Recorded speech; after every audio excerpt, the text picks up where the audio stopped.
What's up guys and welcome to the video. Today I have a special deck profile for you. It's a top 8 Sorbet Veggies list, which I played in the recent BCC tournament in Nottingham at the Dice Cup again.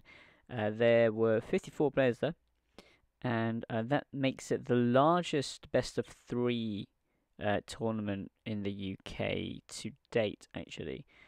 So it was a really good event, and some of the rounds will be up on a different channel. I'll link those in a separate video, and also hopefully I'll be getting other deck profiles as well. I have Nathan with me for this one actually because even though I topped with it, this is actually his list. So yeah, I've just got the list up on the screen now, and yeah, as I said, this is Nathan's list basically, and I think I had a little bit of input in there. I don't know, Yeah, the but burst attacks, I guess, but we kind of came to the I mean, same conclusion. yeah, we were both kind of at the exact same time as well, actually, because you kind of messaged me. I was like, oh, I've literally just put that into my main deck as well, wasn't I? Yeah, so just a quick run through the list. This is the Sorbet Shenron. This is the one set 5, and this is also the was it the demo deck leader? So Yeah, 3 Dauntless Kales, 4 Sister Attack, 2 Burst Attack, 2 Fearless Pan, 4 Impeccable Cabba, 4 Bold Super Saiyan Caulifla, 4 Saiyan Teamwork Cabba, 2 Green Kale, 4 Shigesh, 2 Explosive Goku, 3 Black Mask Saiyan, 3 Dragon Ball Seeker Bulma, 7 Dragon Balls, of course, 2 Radar, and 4 Child's Wish. So the reason I actually went for this deck was I was testing out Shenron before, so Black Shenron, and because obviously that deck topped the Latin America Nationals, and I thought it was something to look at. I was testing the Shenron deck and it just didn't feel that great. It was consistent. You could wish very easily, but the ultimate didn't really do much for this particular deck. And yeah, and Shigesh basically. So yeah. Is definitely the best super combo in the game. People keep saying the Hirudegon super combo is the best super combo in the game, but I think they keep forgetting that Shigesh literally had to have a card printed for it to stop it from being so good. yeah, I think in a vacuum Shigesh is the best. And we often we don't think of Shigesh anymore because it's not supposed to be a thing. But I think that we both sort of had this thought that the side deck is so stacked right now that people don't have space for Chronoas. Yeah, except the people we both traveled with that wanted to spite us. Yes, of course. The people that were, yeah. So we went from all over the country to Nottingham. I went up from London, and Nathan went down from Liverpool. So sort of both the people the people who came with us had Shigesh. One of them had not Shigesh, sorry, Cronoa. One of them had Cronoa mained, and but yeah, um, I think Child's Wish obviously gives this deck a lot, Mm. which is why it kind of does work. It does feel a little bit bricky at times. I think for the first 8 games that I played on the day, I mulliganed 5 because my opening hand wasn't good, and in game 2 of my first round, I actually opened 4 Red Khalifa. So this, how many? What did you think in terms of how the deck drew and how consistent it was? It's definitely clunky. There's a lot of bad draws, but then there's a lot of amazing draws where if you get them, which you can a lot because all the cards are four ups pretty much, you can really go off. And veggies just when they start searching the top 10 and top 7 cards, that's when the advantage really comes. And having 8 cards to be able to cheat in a Kaba um, is ridiculous. Because not only can you get it from your hand with Shigesh, you can combo with the Cabba and then bring it back with a Child's Wish. So you've got to use that Cabba twice, sometimes in the same turn. Yeah. Yeah. So I mean, as you can see from the cards, the burst attacks, the fearless pans, basically apart from red Khalifa and green Kale, everything comes out with Child's Wish or Shigesh. So Mhm. you do have a lot of different options there. Shigesh Explosive, of course, that caught out a few opponents for me. They Me kind too. of, I'm not sure they necessarily forgot it was a thing, but they maybe subconsciously they were just playing and just think, oh yeah, I'm safe. I can attack into Yeah. this, and I had a guy, I think he was round 2 or 3. He was playing Shenron Boo, and he just went in for the triple strike Boo, give it triple attack with the Shenron leader as well, yeah, and just I was at 7, so he took me down from 7 to 4, and then from that I Shigeshed Kid Goku'd, um, then so he passed his turn and he was back on the Dragon Balls, so he was defending with a 10k leader when I had 6 or 7 double strike red attackers going at him. yeah. I Um, mean, I played a Shenron Boo player who did that to me as well. Um, but yeah, so they put me on 4, and then I killed the Boo with which had ultimate on it. I'm not sure if it was the same player, but I mean that deck is scary. Um, yeah, but definitely. but yeah, I mean one of the things that I had an issue with this particular leader is that it's quite slow to wish. Because you only get to search one per turn. So unlike with Black Shenron, you can search 2 balls from life or deck.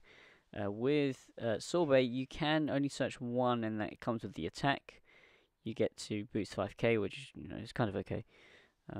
But I think that's where the Bulma comes in. The Bulma Yeah, is very critical for this deck because with the Bulma you can effectively get 2 Dragon Balls into your drop. Obviously, you play the Bulma and you activate main.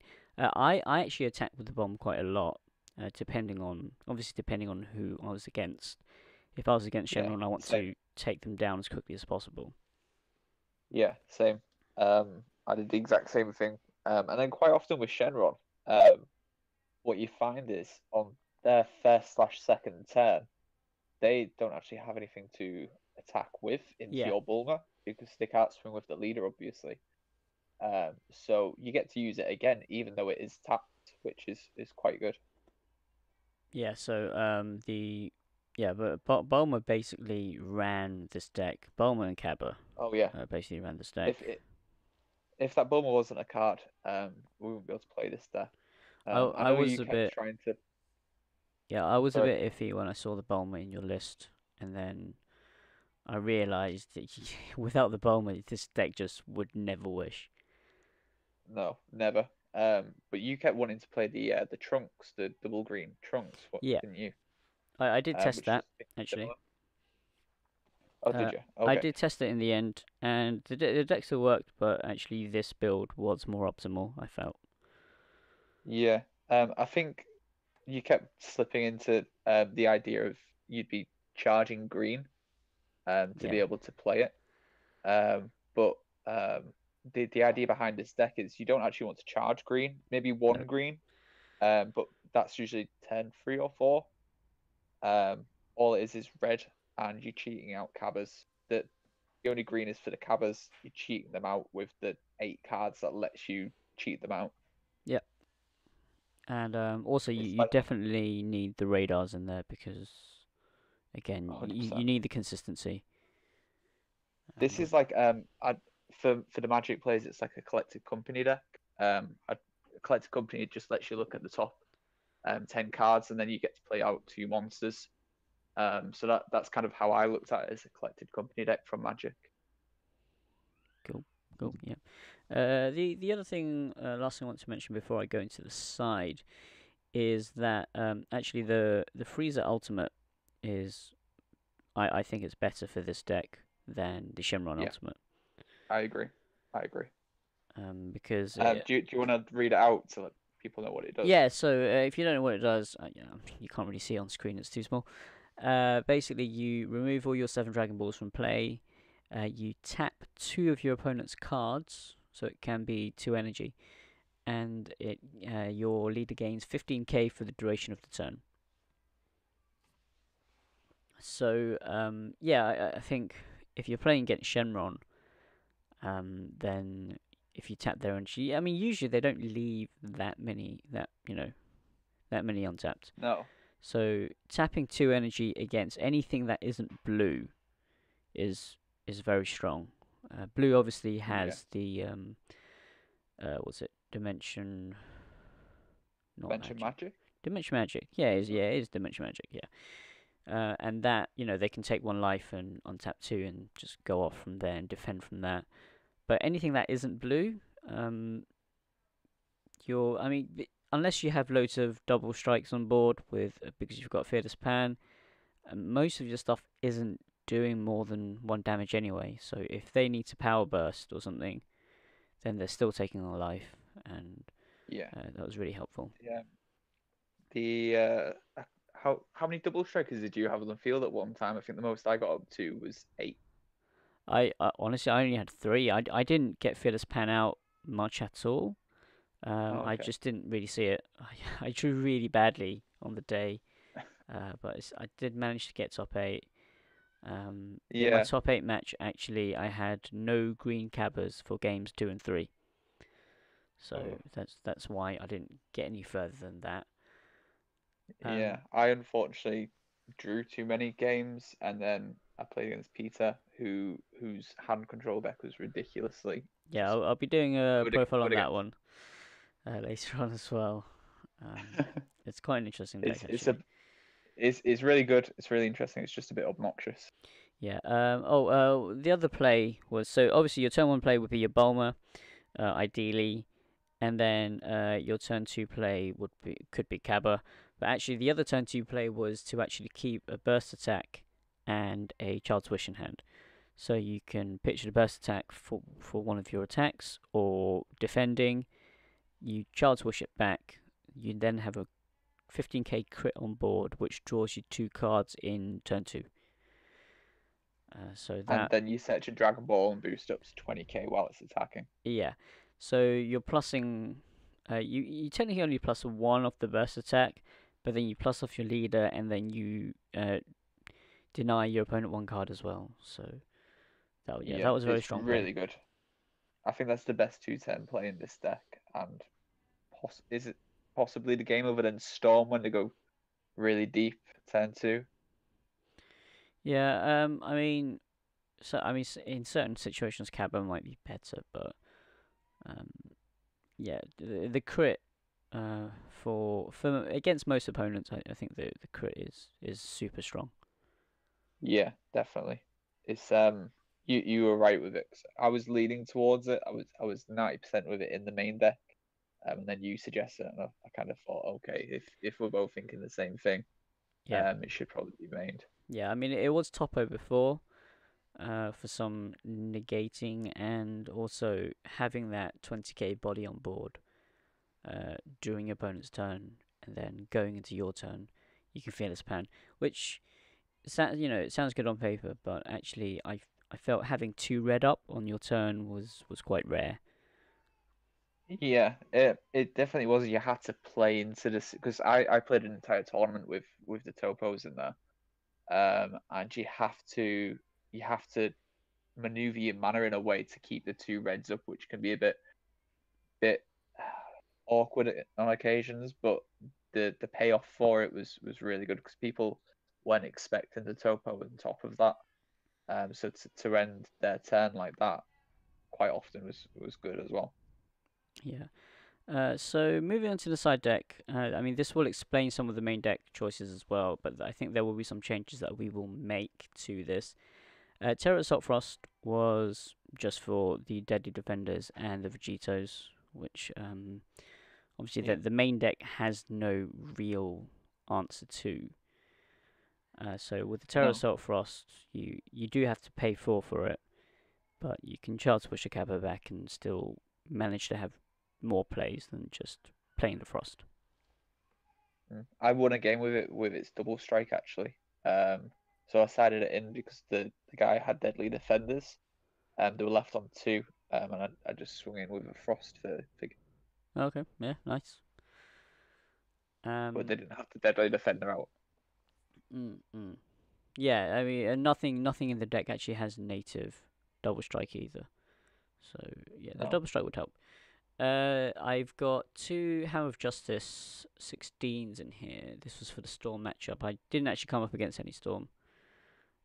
So my theory for this was that the Storm actually has nothing to remove this unless they play Goten yeah. or Banish a Fu for whatever reason. So Actually, I played against Storm, and they did have a Banisher Fu for my Android 16, which was a bit oh, frustrating.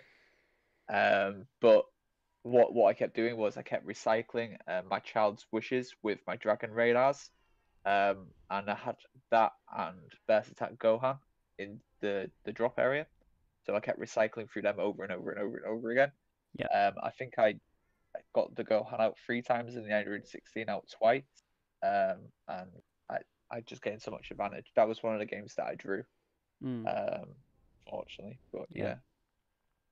And three Bloodlust, which I never played Bloodlust. I sided them in, but I never actually played a Bloodlust. It was just a good yellow to have for Nimbus. Yeah. I actually changed my side deck and I didn't have the Bloodlust or the Nimbus in there Oh, okay. after. Yeah, actually, Um, for me, the problem matchups that I had, so coming up against the Shenron Boo, which was very good because that kills you turn three. My mm, loss was actually to Janemba crit, so not Mill Janemba. That deck actually ended up taking the event. So when the yellow came in, actually against any matchup I was having problems with, which maybe they start better than me because this, as we said, this deck is a little bricky. Having the yellow in there, having the Nimbus in there, just really helped. And also, if they have Cronoa and your Shugeshas are out, then yeah, um, I think just stalling for a turn with Nimbus helps you develop your game the next turn as well. yeah, yeah. Um, The thought process behind it is definitely there. And I think I probably might go back to having the yellow in the side there. yeah. The other things I had two Haru Haru for any Android matchups. That was it really. It was just for Androids. Maybe U7. You do get those kicking about. Didn't use them though. Actually, the only things I used in my side were the Android 16s, which were not good when they went in because I didn't play against Storm, and the yellow package, which was great. In fact, it was so good I might consider trying to fit it into the main, even though the main is there's no space there. Good luck with that. Yeah, good luck with that. Yeah, and then there's one Cronoa because if you're playing Shigesh, someone else might be playing Shigesh. One Kami and one Toki Toki, which just Toki Toki tutors Kami, Cronoa, and Dende. So it's a great card. If you're not using Mm. it, you should. I think. Yeah, I think people underrate it. It's a really good toolbox card. I don't know why people aren't using it. Yeah. One of the things that did trouble me was the obviously Cronoa. You can't do anything to stop Cronoa. But the Black Marseillan was quite problematic. So we have three in the main because actually need to get to four. But Black Marseillan, I don't think it was that great actually in the deck because I'm not sure how much it stopped my opponent. Most Uh, Shenron decks don't really play that many Child's Wish, and if they well play yeah, something, Marseillan doesn't actually do anything. I think it's got its place, and I found it useful to help me get down to 4 on occasion as well. So Yeah, it's there for self awakening. Obviously, we're not awakening anymore, but self awakening. and then it's also got the added benefit of possibly hitting a Child's Wish, which I managed to do against somebody, I think. Yeah, I Yeah, I did did. it against one player as well. In hindsight, I think perhaps intensifying trunks would have been better, just because crit I think is just so strong.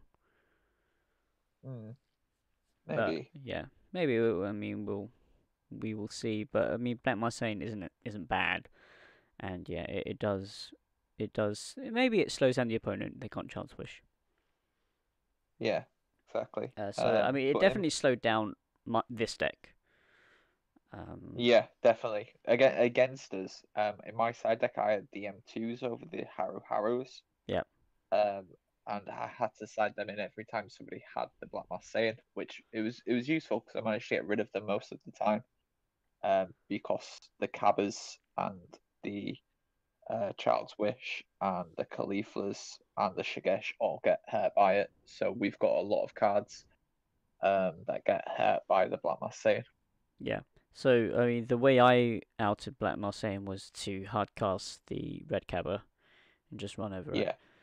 Yeah, Which eh, it works. It works, but yeah. it's not optimal at all. I think It's slow as M2 well. M2 is a good shout. I did have M2 and there I took them out because I thought I could rely on Cabba, which I could. I could rely on the Cabba, but yeah, I feel M2 is a bit more efficient. The other I thing think we said was if we had Crisis Crushers, would have used them, wouldn't we? yeah, possibly Quest Crusher. Yeah, that can get rid of it. The other thing I was thinking of was Oolong's Wish. Yeah, So you yeah, can you did mention that. neg 5 that and draw a card. And it's a desire as well, so because there were a couple of times I wished without having a desire in drop. Yeah, me too. So just having something extra to add back to hand if you don't have a child's wish, then that would have been helpful as well. Um, but yeah, I think that's it. Other than that, I don't think there'll be any changes that I would make. In terms of matchups, my first round was against Soul Striker. I basically just blew him out game one. Game two, as I said, I opened 4 Khalifa after Mulligan, so that was right off. Um, then I played against Marseille, and actually during testing I played against Marseille, just randomly on untap, and it is quite scary because Marseille now has uh, 8 cards that gives double strike, so um, a lot of double strike crit there. But just yeah, don't attack the Marseille. Just play it properly, and you should win. Round 3, I believe it was Hercule. Hercule, I felt was I never played against Hercule before actually, but I felt Hercule was quite an easy matchup actually because the burst attack play was so strong against them. And then I played Janemba, which honestly, the first time I played this guy, he 2-0'd me. I had no idea what to do against that deck. I You was did just walk over to me afterwards. You were shell shocked. So your face was kind I of like was it was yeah like you I just said. was I did not expect to be dominated like that by Janemba, not the mill Janemba. And uh, I played him again in top 8 and I had it figured out. So basically, you side in all the yellow. The Nimbus really saves you, but obviously you still need to get your green cappers, which I didn't in game 2 or 3, which is why I lost my top cut. I actually beat him in game 2 without seeing green capper at all, so I did have that figured out, I believe, at the end. But yeah, I actually lost to him twice, so my only lost to that one guy on the day, and then in my round 5 I played Shenron Bu, and that was scary. That could have gone either way. But again, I think yeah, the yellow package, the Nimbus, saved me. So yeah, not too many unfavorable matchups. I think we're still kind of inexperienced with the format in the UK. I think because we haven't had the cards out for that long. We also had World Martial Art Tournament released the same day as Set 5 as well. Yeah. I mean, I know I've never played against the announcer deck or Hercule. And you said you played Hercule for the first time at the event. Yeah, it was Um, on and stream, so I they was were like, please don't lose on stream. and they were dominant decks in the US for a while, weren't they? Yeah, I've never I've never played against them. yeah. Hercule honestly didn't feel that bad. I think the idea of Hercule was scaring me more than Hercule itself. Yeah. What were your matchups like? So I played against who? Now you're asking me. So I played against the Shenron Boo. Um, I think I won that one. I played against the Shenron Gogeta. I don't know how to say it. Gogeta. Gogeta. Yeah. I won that one. Then I played against Android 17 deck. That ended up in a draw. I played against Storm. I won. I won that. No, I beat Storm. I drew with the Shenron Gogeta. And then going into round 5, I played against Peter's hand control deck. Yeah, Um, it's kind of hand control. I'm gonna call it anti-meta. But yeah, whatever you call it. It was just frustrating to play against because he dropped my hand down to 1 or 0 by turn 2. Um, with the 1-star Dragon Balls. Because he just yeah, recycled them with Dragon's Radar. Um, and that was just I couldn't play. yeah. Um, That's that is the intention of his deck. Don't let your opponent play. But I think so. yeah, Generally, the bad matchups would be um, Shenron hand control. just yeah, Shimmer and Cell probably just Cell, yeah, stuff that denies us having a hand because we need the hand to be able to make the plays. yep, And we've got no way to gain the momentum back really. Outside of the Gohan. yeah. There's not many sort of plus cards in this deck, so you do have Yeah, a lot of draw power in terms of filtering through your deck. So with the Dragon yeah. Balls, with the searches for the Dragon Balls, but you're not plussing off draws that much. It's just the What burst no attack. what you end up doing is you end up minusing your opponent so much because they're having to defend Yeah, so frequently. So you get a bigger hand eventually, but because they're depleted, not because you gained. yeah, yeah, and also of course Storm is it's problematic for everyone, but um, with the yellow sided in with Shigesh explosive, Yeah. it does all right. I managed to Shigesh Kale two two Gotens away, and he was attacking with a third, but my comboing up with the Shigesh itself um just went above that, so I was fine. Um, and that was really good against the Storm, just dropping the Kale in their turn. Yeah. But yeah, I mean that's pretty much it. I'm not sure if I will play this deck again because I think that the surprise factor's gone now. Um, Yeah, we might have no, I targets on our agree. backs, so it's but yeah, no, it was fun to play. It was bricky, but Did you I get enjoyed it. Cronoed? Oh yeah, I got Cronoed. It was against Okay, Shenron Boo. Turn 1 Cronoa. Games 2 and 3. okay. Ooh, So, but a lot of people said they took Cronoa out last minute. yeah, Um, same so, for me. Yeah, so I think yeah, I got Cronoed once all day. um, but yeah, Cronoa hurts definitely, but it's actually with Child's Wish, it's not the end of the world. So No, you definitely can still play. But anyway, yeah, we're going up to half an hour now, so we'll leave it here. If you guys have any questions, then leave it in the comments. But I think we've covered most things. We've gone quite in depth with the build. So, but yeah, definitely leave a like if you enjoyed. What was that? I didn't manage to congratulate you for top 8ing, so Oh, congratulations. thank you, thank you. Oh, But yeah, it was a good event. 54 players. As I said, the largest best of 3 and it's actually the second largest tournament in the UK ever. Shenron Cup was the largest. That had 63, but that was the best of one. So, yeah, enjoyable day, good deck. Try it out if your locals don't expect that, don't expect Shigesh, then you can definitely have a bit of fun. And then don't bring it back for a second week because everyone will have Cronoa. But yeah, thank you guys for watching. Please leave a like if you enjoyed. Again, any questions in the comments below, and remember to sub for more content. And I will see you guys next time.